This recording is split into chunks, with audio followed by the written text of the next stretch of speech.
ಭಾವನಾಳ ಮಾತುಗಳು ಇಡೀ ಕಥೆಯನ್ನೇ ಬದಲಾಯಿಸಿದಂತಿತ್ತು. ಶೀತಲ್ಗೆ ಏನು ಮಾಡಬೇಕೆಂದು ತೋಚಲಿಲ್ಲ. ಆದರೆ ಅವಳಿಗೆ ಒಮ್ಮೆಲೆ ಅಶ್ವಿನ್ಗೆ ಎಲ್ಲವನ್ನೂ ಹೇಳಬೇಕು ಎಂದು ಅನಿಸಿತ್ತು. ಯಾಕೆಂದರೆ ಭಾವನಾ ಹೇಳಿದ ರೀತಿ ಅವಳಿಗೆ ಭಾವನಾ ಓಡಿ ಹೋಗಲು ಪ್ರಯತ್ನಿಸುತ್ತಿರುವಂತೆ ಭಾಸವಾಯಿತು. ಅಶ್ವಿನ್ ಅವಳೊಟ್ಟಿಗೆ ಮತ್ತು ಅವಳ ಕುಟುಂಬದವರೊಟ್ಟಿಗೆ ಮಾತನಾಡಲು ಹೊರಟಿದ್ದ. ಅದಕ್ಕೂ ಮೊದಲು ಈ ಘಟನೆ ಏನಾದರೂ ಸಂಭವಿಸಿ ಬಿಟ್ಟರೆ ಕತೆ ಇನ್ನೊಂದು ರೀತಿಯ ತಿರುವು ಪಡೆದುಕೊಂಡು ಬಿಡುತ್ತಿತ್ತು. ಶೀತಲ್ ಮನೆಗೆ ಹೋದವಳು ಬೇಗನೆ ಊಟ ಮುಗಿಸಿ ತನ್ನ ರೂಮಿಗೆ ಬಂದು ಕುಳಿತಳು. ಈಗ ಅವಳು ಅಶ್ವಿನ್ಗೆ ಎಲ್ಲವನ್ನೂ ಹೇಳಬೇಕಾಗಿತ್ತು. ಅಲ್ಲಿಯವರೆಗೆ ಅವಳಿಗೆ ಸಮಾಧಾನವಿರಲಿಲ್ಲ. ಆದರೆ ಅವಳು ರೂಮಿಗೆ ಬಂದ ತಕ್ಷಣ ಅವಳ ಹಿಂದೆಯೇ ಸುಜಾತ ಕೂಡ ಅವಳೊಟ್ಟಿಗೆ ಮಾತನಾಡಲು ಬಂದಿದ್ದರು. ಶೀತಲ್ಗೆ ಈಗ ಧರ್ಮ ಸಂಕಟಕ್ಕೆ ಸಿಲುಕಿದ ಹಾಗಾಯಿತು. ಚಿಕ್ಕಮ್ಮನೊಟ್ಟಿಗೆ ಕಷ್ಟಪಡುತ್ತಾ ಮಾತನಾಡುತ್ತಿದ್ದಳು. ಅವಳಿಗೆ ಬೇರೆ ಏನೂ ಮಾಡಲು ತೋಚಲಿಲ್ಲ. ಅನಿಲ್ ಮನೆಗೆ ಬಂದಾಗ ಕೊನೆಗೂ ಸುಜಾತ ಅಲ್ಲಿಂದ ಎದ್ದು ಹೋದರು. ಅವರು ಹೋದಾಗ ಅದಾಗಲೇ ಸಮಯ 10 ಗಂಟೆಯಾಗಿತ್ತು. ಸುಜಾತ ಹೋದ ತಕ್ಷಣ ಶೀತಲ್ ಬೇಗನೆ ತನ್ನ ಫೋನ್ ಎತ್ತಿಕೊಂಡು ಅನಿಲ್ಗೆ ಕಾಲ್ ಮಾಡಿದಳು. 2 ರಿಂಗಿಗೆ ಅಶ್ವಿನ್ ಕಾಲ್ ಪಿಕ್ ಮಾಡಿದ್ದನು. ಅವನು ಪಿಕ್ ಮಾಡಿದ್ದೇ ತಡ. ಅಶ್ವಿನ್ ಎಂದಳು ಒಂದೇ ಉಸಿರಿಗೆ. ಆದರೆ ಅವಳಿಗೆ ತನ್ನ ಈ ಧಾವಂತವನ್ನು ಕಂಡು ತುಸು ಕೋಪ ಬಂದಿತ್ತು. ಸುಮ್ಮನೆ ಆಗಿಬಿಟ್ಟಳು. ಹೆಸರನ್ನು ಕರೆದು ಸುಮ್ಮನಾಗಿ ಬಿಟ್ಟವಳನ್ನು ನೋಡಿ, ಏನಾಯಿತು, ಹುಷಾರಾಗಿದೆಯಾ ತಾನೇ ಎಂದು ಕೇಳಿದ. ನನಗೇನೂ ಆಗಿಲ್ಲ, ನಾನು ಹುಷಾರಾಗೇ ಇದ್ದೀನಿ ಎಂದಳು. ಶೀತು, ನನ್ನ ಮೇಲೆ ನಂಬಿಕೆ ಇಡು. ನಾನು ನನ್ನ ಮೇಲೆ ಭರವಸೆನ ಕಳ್ಕೊಳ್ಳೋವರೆಗೂ ನೀನು ಕೂಡ ಭರವಸೆನ ಕಳೆದುಕೊಳ್ಬೇಡ ಎಂದನು. ಅವಳು ಮೌನವಾಗಿರುವುದನ್ನು ಕಂಡು, ನಿಮ್ಮದು ಊಟ ಆಯಿತಾ ಎಂದಳು.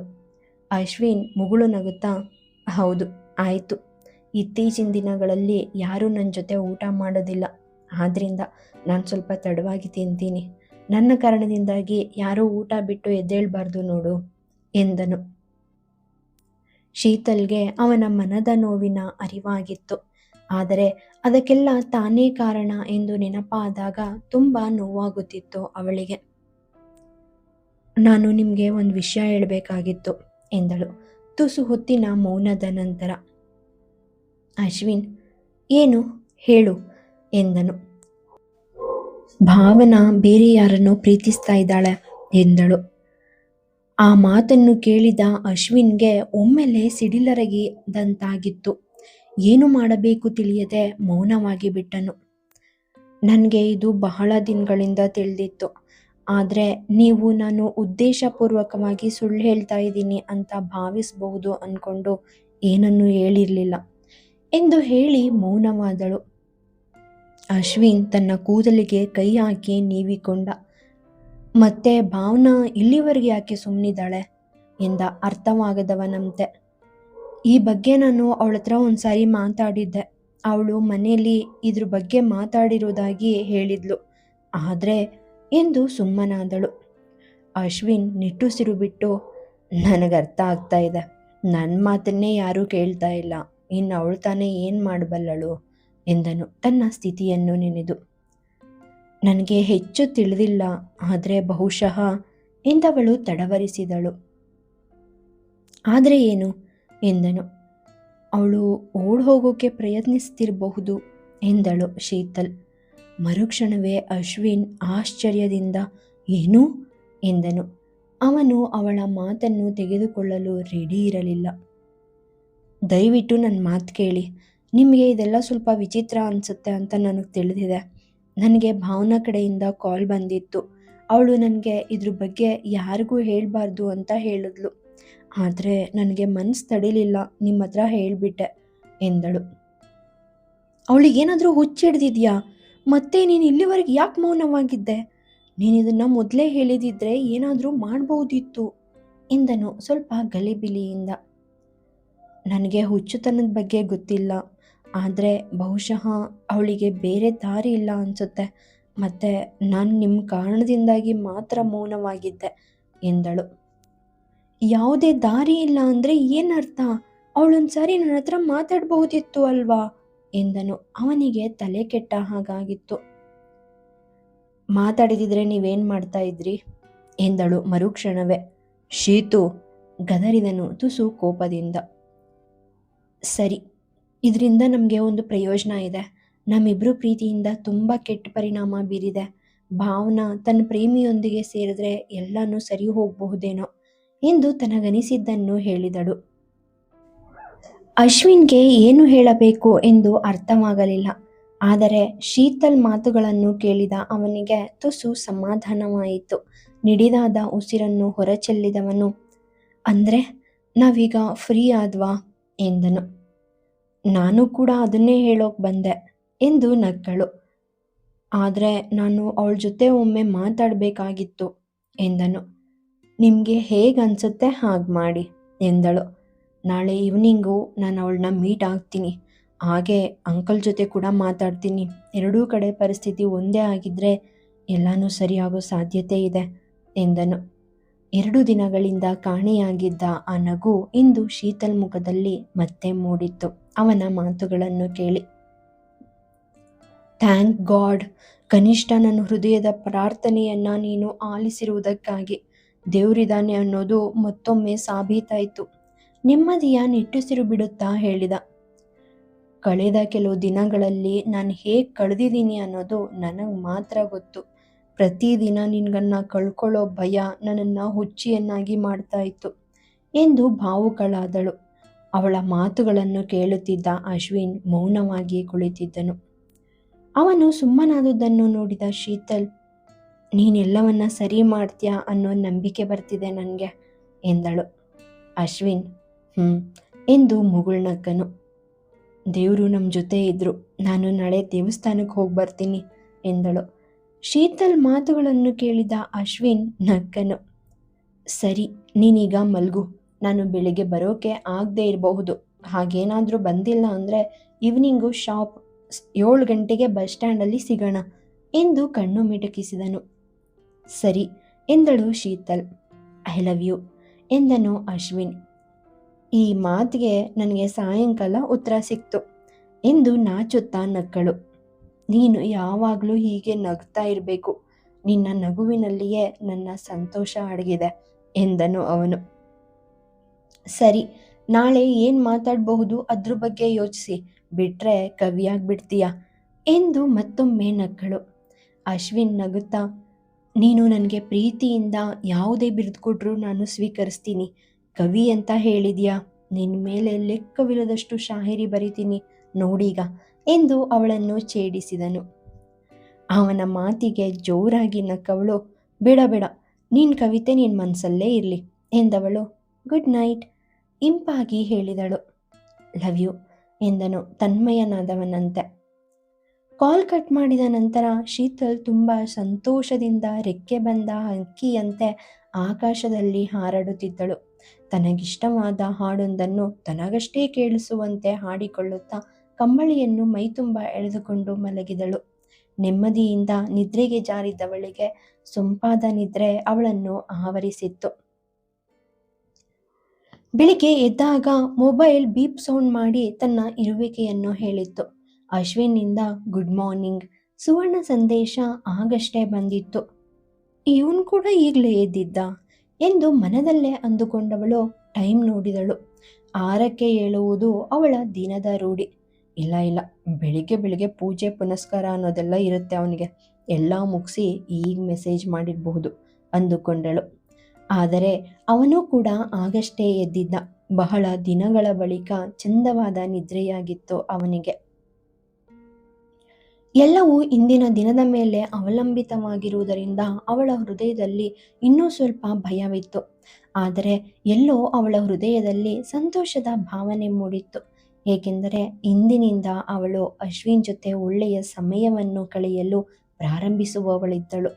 ಆಗ ಎಲ್ಲರಿಗೂ ಅವರ ಪ್ರೀತಿಯ ಬಗ್ಗೆ ತಿಳಿಯುತ್ತಿತ್ತು. ಯಾರೂ ಕೂಡ ಅವರ ನಡುವೆ ಬರುವುದಾಗಲಿ ಅವರ ಬಗ್ಗೆ ಮಾತನಾಡುವುದಾಗಲಿ ಮಾಡುತ್ತಿರಲಿಲ್ಲ. ಅಶ್ವಿನ್ ಆಯ್ಕೆ ಮಾಡಿದ್ದ ಟೀ ಶರ್ಟ್ ಧರಿಸಿಕೊಂಡು ಅದರ ಮೇಲೆ ಡಾರ್ಕ್ ಗ್ರೀನ್ ಜಾಕೆಟ್ ತೊಟ್ಟು ಗ್ರೇ ಕಲರ್ ಜೀನ್ಸ್ ಧರಿಸಿದವಳು ಕೂದಲನ್ನು ಒಪ್ಪವಾಗಿ ಪಾಚಿಕೊಂಡಳು. ತುಸು ಹೆಚ್ಚೇ ಆಸ್ತೆ ವಹಿಸಿ ಸಿಂಗರಿಸಿಕೊಂಡಿದ್ದಳು ಇಂದು ಶೀತಲ್. ಆತಂಕ ತುಂಬಿದ ಮನದಲ್ಲಿ ವಿಚಿತ್ರ ಹಾಡುಗಳು ಪ್ರತಿಧ್ವನಿಸುತ್ತಿದ್ದವು ಅವಳಲ್ಲಿ. ಅಶ್ವಿನ್ ಮೊದಲೇ ಬರುವುದಿಲ್ಲ ಎಂದು ಹೇಳಿದ್ದ ಕಾರಣ ಶೀತಲ್ ಆಟೋದಲ್ಲಿ ಆಫೀಸ್ ತಲುಪಿದವಳು ಎಂದಿನಂತೆ ತನ್ನ ಕ್ಯಾಬಿನ್ಗೆ ಹೋದಳು. ಶೀತಲ್ ತನ್ನ ಪರ್ಸನಲ್ ಲೈಫ್ ಬಗ್ಗೆ ಯಾರಿಗೂ ಹೆಚ್ಚು ಹೇಳುತ್ತಿರಲಿಲ್ಲ. ಆದ್ದರಿಂದ ಇಂದು ಕೂಡ ಅವಳು ಮೌನವಾಗಿದ್ದಳು. ಆದರೆ ಅವಳು ತುಂಬ ಸಂತೋಷವಾಗಿದ್ದಳು ಎಂದು ಅವಳ ಮುಖ ನೋಡಿದ ಯಾರು ಬೇಕಾದರೂ ಹೇಳಿಬಿಡಬಹುದಿತ್ತು.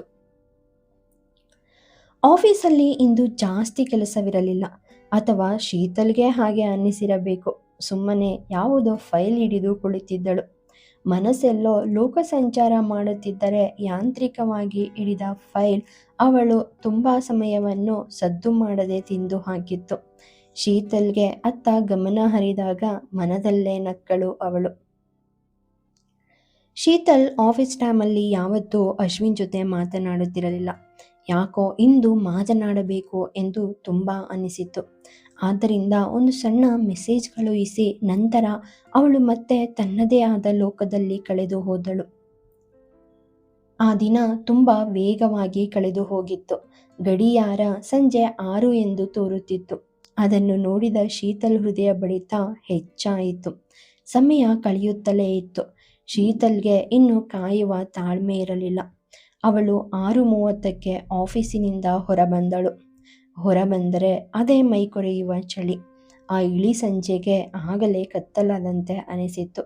ಜಾಕೆಟ್ ಧರಿಸಿದ್ದರೂ ಶೀತಲಾಳ ಕೈಗಳು ತಣ್ಣಗಾಗುತ್ತಿದ್ದವು. ಚಳಿ ತಡೆಯಲಾಗದೆ ಅವಳು ತನ್ನ ಕೈಗಳನ್ನು ರಬ್ ಮಾಡುತ್ತಲೇ ಇದ್ದಳು. ಶೀತಲ್ ಬಸ್ ಸ್ಟಾಪ್ನಲ್ಲಿ ನಿಂತಿದ್ದಳು. ಆಗಾಗ ಬರುತ್ತಿದ್ದ ಬಸ್ಗಳಿಗೆ ಜನ ಹತ್ತಿ ಹೊರಟು ಹೋಗುತ್ತಿದ್ದ ಕಾರಣ ಅಲ್ಲಿ ಅಷ್ಟೇನು ಜನರಿರಲಿಲ್ಲ. ಶೀತಲ್ ತನ್ನ ಕೈಗಳನ್ನು ಒಟ್ಟಿಗೆ ಉಜ್ಜಿಕೊಳ್ಳುತ್ತಾ ಆದಷ್ಟು ಚಳಿಯಿಂದ ಬೆಚ್ಚಗಿರುವ ಪ್ರಯತ್ನ ಮಾಡುತ್ತಿದ್ದಳು. ಅವಳ ಕಣ್ಣುಗಳು ಆ ರಸ್ತೆಯ ಎರಡೂ ಬದಿಗಳನ್ನೇ ಎವೆ ಇಕ್ಕದೆ ನೋಡುತ್ತಿದ್ದವು. ಇದ್ದಕ್ಕಿದ್ದಂತೆ ಮಿಂಚೊಂದು ಮಿನುಗಿತ್ತು. ಅದು ಎಷ್ಟು ಪ್ರಕಾಶಮಾನವಾಗಿ ಹೊಳೆಯಿತು ಎಂದರೆ ಶೀತಲ್ ಒಂದು ಕ್ಷಣ ಭಯಗೊಂಡಳು. ವಾಚ್ ಕಡೆ ನೋಡಿದಳು. ಅದು 7 ತೋರುತ್ತಿತ್ತು. ಮಳೆ ಬರುವ ಸೂಚನೆಗಳು ಕಾಣಿಸಿದಾಗ ಶೀತಲ್ ತುಸು ಹೆದರಿದವಳು ರಸ್ತೆಯತ್ತ ನೋಡುತ್ತಾ ಹಾಗೆಯೇ ನಿಂತಳು. ಮಧ್ಯಾಹ್ನ ಮಾಡಿದ್ದ ಮೆಸೇಜ್ಗೆ ಅಶ್ವಿನ್ ಇನ್ನೂ ಕೂಡ ಉತ್ತರಿಸಿರಲಿಲ್ಲ. ಬಹುಶಃ ಅವನು ಭಾವನಾ ಜೊತೆ ಮಾತನಾಡುತ್ತಿರಬಹುದು ಎಂದು ಎಣಿಸಿ ಅವನಿಗೆ ಕಾಲ್ ಮಾಡದೆ ಅವನು ಬರುವ ದಾರಿಯನ್ನೇ ಕಾಯುತ್ತಾ ನಿಂತಿದ್ದಳು. ಆದರೆ ಇನ್ನೂ ಕೂಡ ಅವನ ಪತ್ತೆ ಇರಲಿಲ್ಲ. ಮತ್ತೊಮ್ಮೆ ಮಿಂಚು ಹೊಳೆದಾಗ ಅವಳಿಗೆ ಇನ್ನಷ್ಟು ಭಯವಾಗಿತ್ತು. ಅಶ್ವಿನ್ ಯಾವಾಗಲೂ ಸಮಯಕ್ಕೆ ಮೊದಲೇ ಬಂದು ನಿಲ್ಲುತ್ತಿದ್ದ. ಆದರೆ ಇಂದು ಶೀತಲ್ ಮತ್ತೊಮ್ಮೆ ತನ್ನ ವಾಚ್ ಕಡೆ ನೋಡಿದಳು. ಅದು ಆಗಲೇ 8 ಗಂಟೆ ತೋರುತ್ತಿತ್ತು. ಏನಾಯಿತು ಎಂಬ ಕಳವಳ ಹೆಚ್ಚಾಯಿತು ಅವಳಿಗೆ. ಅಷ್ಟರಲ್ಲಿ ಅವಳ ಮುಂದೆ ಆಟೋವೊಂದು ಬಂದು ನಿಂತಿತು. ಮೇಡಮ್, ಡ್ರಾಪ್ ಬೇಕಾ ಎಂದನು ಆತ. ಇಲ್ಲ ಅಣ್ಣ, ನಾನೊಬ್ರು ಕಾಯ್ತಾ ಇದ್ದೀನಿ ಎಂದು ಮುಖ ಅರಳಿಸಿದಳು. ಆಟೋ ಡ್ರೈವರ್ ಸುತ್ತಲೂ ನೋಡುತ್ತಾ ಅಲ್ಲಿಂದ ಹೊರಟು ಹೋದನು. ಆ ರಾತ್ರಿ ತುಂಬ ಭಯ ಹುಟ್ಟಿಸುತ್ತಿತ್ತು ಅವಳಿಗೆ. ಮೊದಲಿಗೆ ಮೈ ಕೊರೆಯುವ ಚಳಿ, ಅದರ ಮೇಲೆ ಗಾಢವಾದ ಕತ್ತಲೆ, ಅದರ ಜೊತೆಗೆ ಇದ್ದಕ್ಕಿದ್ದಂತೆ ಮಳೆ ಬೇರೆ ಶುರುವಾಗಿತ್ತು. ಅವಳಿಗೆ ತನ್ನ ಸನ್ನಿವೇಶ ನೋಡಿ ಅಳುವುದೊಂದೇ ಬಾಕಿ ಇತ್ತು. ಅಷ್ಟರಲ್ಲಿ ಅವಳ ಫೋನ್ ರಿಂಗ್ ಆಗಿತ್ತು. ಅಶ್ವಿನ್ ಎಂದುಕೊಂಡು ಲಘು ಬಗೆಯಿಂದ ಫೋನ್ ಎತ್ತುಕೊಂಡವಳಿಗೆ ನಿರಾಸೆಯಾಗಿತ್ತು. ಕಾಲ್ ಮಾಡಿದ್ದವರು ಅವಳ ಚಿಕ್ಕಮ್ಮ. ಹೇಳಿ ಚಿಕ್ಕಮ್ಮ ಎಂದಳು ಫೋನನ್ನು ಕಿವಿಯ ಬಳಿ ಒಯ್ದು. ಮಗ, ಮಳೆ ಶುರುವಾಗಿದೆ. ನೀನು ಆಫೀಸಿಂದ ಹೊರಬಂದಿದ್ಯಾ ಇಲ್ಲ ಅಲ್ಲೇ ಇದೆಯಾ? ಸ್ವಲ್ಪ ಆತಂಕಗೊಂಡಂತೆ ಕೇಳಿದರು. ಇಲ್ಲ ಚಿಕ್ಕಮ್ಮ, ಕೆಲಸ ಇತ್ತು, ನಾನಿನ್ನೂ ಆಫೀಸಲ್ಲೇ ಇದ್ದೀನಿ. ಸುಳ್ಳೊಂದು ಸರಾಗವಾಗಿ ಬಂದಿತ್ತು ಅವಳ ಬಾಯಿಂದ. ಸರಿ ಪುಟ, ಆಟೋ ಬುಕ್ ಮಾಡ್ಕೊಂಡು ಬಾ, ಮಳೇಲಿ ನೆನಿಬೇಡ, ಅಕ್ಕರೆಯಿಂದ ಹೇಳಿದರು. ಸರಿ ಚಿಕ್ಕಮ್ಮ ಎಂದವಳು ಫೋನ್ ಕಟ್ ಮಾಡಿದಳು. ಸ್ವಲ್ಪ ಹೊತ್ತು ಯೋಚಿಸಿದವಳು ಅಶ್ವಿನ್ಗೆ ಕಾಲ್ ಮಾಡಿದಳು. ಆದರೆ ಫೋನ್ ರಿಂಗ್ ಆಯಿತು ಅಷ್ಟೆ. ಅವನು ಪಿಕ್ ಮಾಡಲಿಲ್ಲ.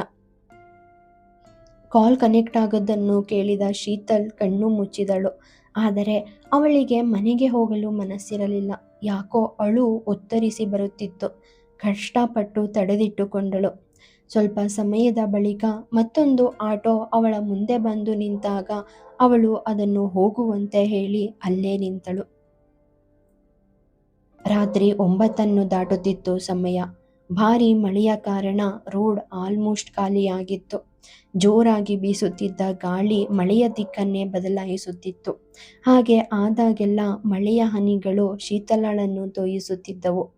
ಚಳಿಯಿಂದ ನಡುಗುತ್ತಿದ್ದ ಶೀತಲ್ ಯಾವುದೋ ತಪ್ಪಿಗೆ ತನ್ನನ್ನು ತಾನೇ ಶಿಕ್ಷಿಸಿಕೊಳ್ಳುತ್ತಿರುವಂತೆ ಹಿಂದಕ್ಕೆ ಜರುಗದೆ ಹಾಗೆಯೇ ನಿಂತಿದ್ದಳು.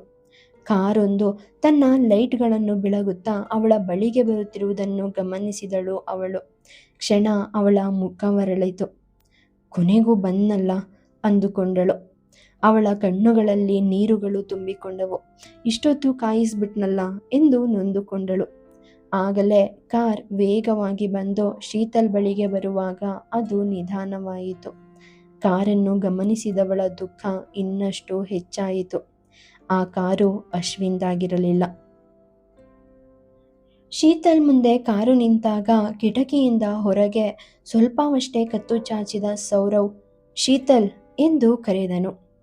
ಮರುಕ್ಷಣವೇ ಶೀತಲ್ಗೆ ತನ್ನ ಎಲ್ಲ ಪ್ರಶ್ನೆಗಳಿಗೂ ಉತ್ತರ ಸಿಕ್ಕಂತೆ ಭಾಸವಾಯಿತು. ಕಣ್ಣೀರು ಕೆನ್ನೆಯ ಮೇಲೆ ಹರಿಯುತ್ತಲೇ ಇದ್ದವು. ಶೀತಲ್ ಚಳಿಯಿಂದ ನಡುಗುತ್ತಿರುವುದನ್ನು ನೋಡಿ ಸೌರವ್ ಚಿಂತಿತನಾದನು. ನಾನಿನ್ನ ಮನೆಗೆ ಬಿಡ್ತೀನಿ ಬಾ ಎಂದು ಕರೆದನು. ಶೀತಲ್ ಕಣ್ಣೀರನ್ನು ಒರೆಸಿಕೊಂಡವಳು ನಾನು ಬರಲ್ಲ ಎಂದಳು ದೃಢವಾಗಿ. ಶೀತಲ್ ಬಾ, ಸೌರವ್ ಅವಳನ್ನು ಸಾಂತ್ವನಿಸುವ ದನಿಯಲ್ಲಿ ಕರೆದ. ನಾನ್ ಬರಲ್ಲ, ಶೀತಲ್ ಭಾಗಶಃ ಕಿರುಚಿದಳು. ಅಷ್ಟೊತ್ತಿಗಾಗಲೇ ಸೌರವ್ ಕಣ್ಣಲ್ಲೂ ನೀರು ತುಂಬಿದ್ದವು. ಅವನಿಗೆ ತನ್ನ ಮನವನ್ನೇ ಸಂತೈಸಿಕೊಳ್ಳಲು ಸಾಧ್ಯವಾಗಲಿಲ್ಲ. ವಿಂಡೋ ಗ್ಲಾಸ್ ಕ್ಲೋಸ್ ಮಾಡಿದವನು ಕಾರನ್ನು ಸ್ಟಾರ್ಟ್ ಮಾಡಿಕೊಂಡು ಹೊರಟು ಹೋದನು. ಶೀತಲ್ ಕಣ್ಣುಗಳು ಉಕ್ಕಿ ಹರಿಯುವ ಜಲಪಾತವಾಗಿದ್ದವು. ರೋಡ್ ಕಡೆಗೊಮ್ಮೆ ತನ್ನ ಫೋನ್ ಕಡೆಗೆ ಒಮ್ಮೆ ನೋಡುತ್ತಾ ಆಗಾಗ ಕಣ್ಣನ್ನು ಒರೆಸಿಕೊಳ್ಳುತ್ತಲೇ ಇದ್ದಳು. ಅವಳಿಗೆ ಪರಿಸ್ಥಿತಿಯ ಪೂರ್ಣ ಅರಿವಾಗಿತ್ತು. ಈಗ ಅವಳು ತನ್ನ ಫೋನ್ ಮತ್ತು ರಸ್ತೆ ಬದಿಯನ್ನು ನೋಡುವುದನ್ನು ನಿಲ್ಲಿಸಿದಳು. ಕಣ್ಣು ಮುಚ್ಚಿ ದಹಿಸುತ್ತಿದ್ದ ಮನವನ್ನು ಸಂತೈಸುತ್ತಿದ್ದಳು. ಶೀತು ಎನ್ನುವ ಧ್ವನಿ ಕೇಳಿಸಿ ಕಣ್ಣು ತೆರೆದಳು. ಧ್ವನಿ ಬಂದತ್ತ ನೋಡಿದಳು. ಅನಿಲ್ ತನ್ನ ಬೈಕ್ ಮೇಲೆ ಕುಳಿತಿದ್ದರು. ನೋಡಿದವಳಿಗೆ ಇನ್ನಷ್ಟು ದುಃಖವಾಗಿತ್ತು. ಬಾ ಮಗು, ಅನಿಲ್ ಎಂದಾಗ ಏನನ್ನು ಮಾತನಾಡದೆ ಅವರ ಬಳಿಗೆ ಹೋದಳು. ಪುಟ್ಟ, ಈಗ ಟೈಮ್ 10:30. ನೀ ನನಗೊಂದು ಸಾರಿ ಕಾಲ್ ಮಾಡಬೇಕಲ್ವಾ? ನಾನು ಈಗಷ್ಟೇ ಮನೆಗೆ ಹೋದೆ. ಅಲ್ಲಿ ನೋಡಿದ್ರೆ ನಿನ್ನ ಚಿಕ್ಕಮ್ಮ ತುಂಬ ಗಾಬರಿ ಪಟ್ಕೊಂಡಿದ್ದಾಳೆ.